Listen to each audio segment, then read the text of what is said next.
Hello दोस्तों, कैसे हैं आप सभी। स्वागत आप सभी का मेरे यूट्यूब चैनल जंगल रेमेडीज में, जहां पर हम आपको एक से एक बेहतरीन बढ़िया जानकारियां देते रहते हैं। तो अगर आप हमारे चैनल पर नए हैं और पहली बार देख रहे हैं तो आप हमारे चैनल को सब्सक्राइब ज़रूर कीजिए और बेल आइकन को भी ज़रूर दबाइए ताकि हर आने वाली वीडियो का नोटिफिकेशन आपको मिलता रहे।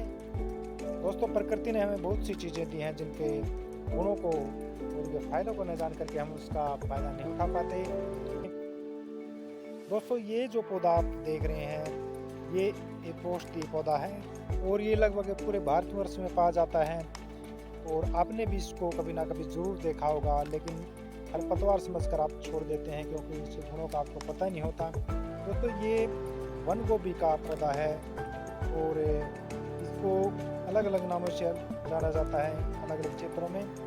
इसकी जानकारी बढ़ाने के लिए आपको कुछ नाम हम आपको बताते हैं। जैसे हिंदी में इसको वन गोभी कहते हैं, इसका जो वैज्ञानिक नाम है एलिफेंटोपस केबर है और इसको राजस्थान में जंगली गोभी, हरियाणा में जमीन गोभी,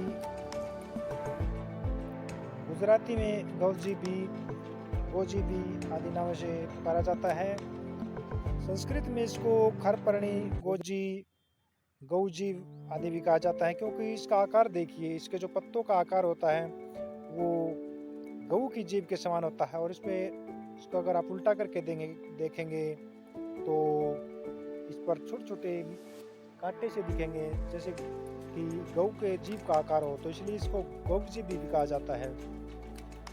दोस्तों, इसका जो गुण है वो तिक्त, कड़वा, कसेला होता है और ये रक्त विकारों को दूर करने वाली होती हैं।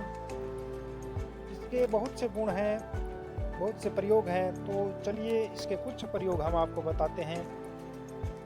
पहला जो प्रयोग है इसका वो बवासीर के रोग में ये देखा गया है कि बवासीर के रोग में ये बहुत ही कारगर पौधा है। बवासीर के रोग का तो ये समझिए दुश्मन है ये।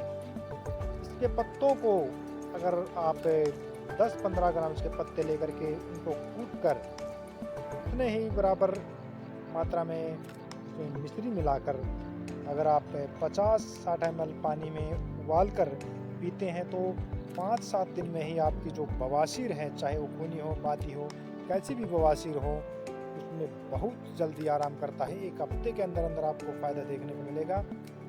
बहुत ही कारगर प्रयोग है, बेझिझक होकर आप कर सकते हैं। दूसरा प्रयोग, जिनको घाव हो गया है और चाहे कैसा पुराना घाव हो तो उसको घाव को ठीक करने में बहुत कारगर देखा गया है। इसकी पत्तियों को कूटकर अगर आप इस पर लेप करते हैं तो घाव को बहुत जल्दी भरता है।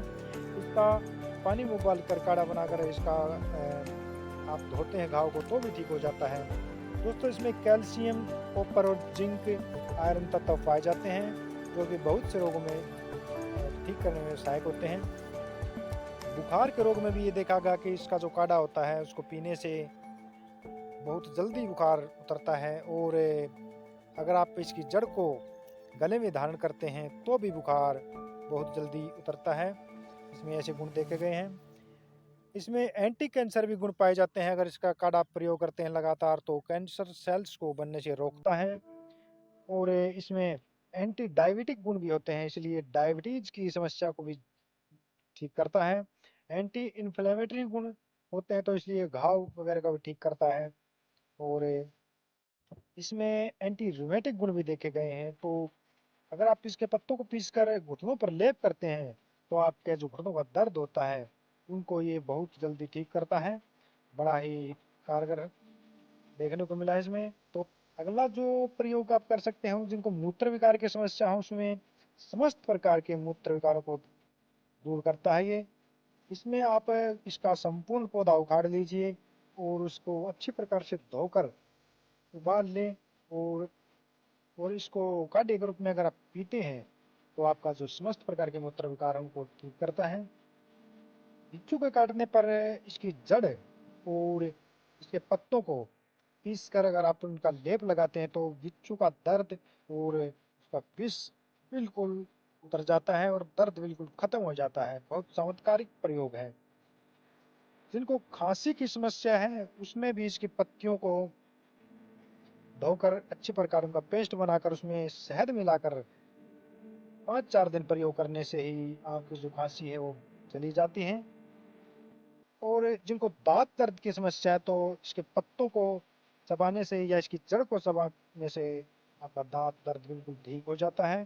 तो दोस्तों, ये कुछ खरपनी के प्रयोग थे जिनको आपने जाना, उनको जानकर आप फायदा उठाइए और दोस्तों को भी बताइए। और वीडियो को लाइक जरूर कीजिए ताकि हमें मोटिवेशन मिलता रहे और आपके लिए अच्छी जानकारी हम लेकर आते रहें।